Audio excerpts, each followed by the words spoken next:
Ang nagpapasaya sa akin ay pera.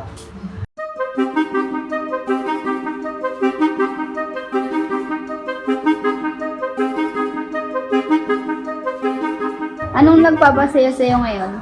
Nagpapasaya po sa akin ngayon yung mga circle of friends ko po. They help me coping up with my anxiety and stress. Yung mga taong sumusuporta sa akin. Siguro po pag mataas po yung grado ko and yung nakikita ko po yung sarili ko na masaya. Mga kaibigan at pamilya. Entertainment sa social media. Mga pinsan ko pong bata. Ang nagpapasaya sa akin ay pera. Dahil kung walang pera, hindi ko mabibili ang mga needs sa mga necessity sa bahay namin. Parang nabibili ko po doon yung gusto ko, gano'n. Kaya nagiging masaya. Family and friends. Kasi parang hindi ako kompleto pag wala sila. Makapaglaro sa mga kaibigan ko. Kasi hindi ako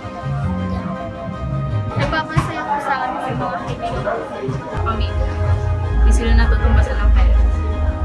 Mag-aaral ko.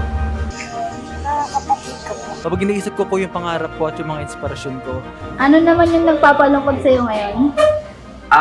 Nagpapalungkot po sa akin yung academics, especially kung natambakan na ng mga tasks. Siguro yung mga mga disappointment na ng mga nagmamahal sa akin. Yung hindi ko na po maintindihan yung sarili ko. May mga time po kasi na nahihirapan po or struggling po ako sa mental health ko, lalo na po sa pagtulog. Pag hindi inaaya sa mga lalaro ng mga kaibigan. Naiiwan mag-isa ko. Tapos, lagi pong sinisigawan. Siyempre, walang pera. Ayun yung nagpapalungkot sa akin kasi hindi ko mabibili yung mga pangangailangan ko sa pangangailangan ng pamilya ko. Yung may nagagalit sa akin. Kasi ayoko pong may nagagalit sa akin. Mga problema ko like school works. Inaaway ako. Mga problema ko sa bahay. Yung kahirapan nga. Kapag mag-isa ako.